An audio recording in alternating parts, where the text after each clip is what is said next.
வாக்குண்டாம் நல்ல மனமுண்டாம் மாமலராள் நோக்குண்டாம் மேனி நுடங்காது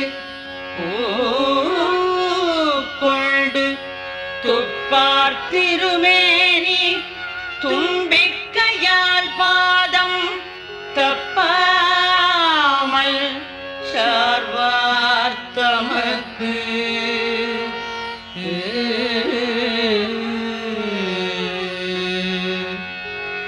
பாலும் தெளிதேனும்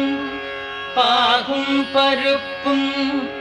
இவை நாளும் கலந்து உனக்கு நான் தருவேன் கோலம் செய்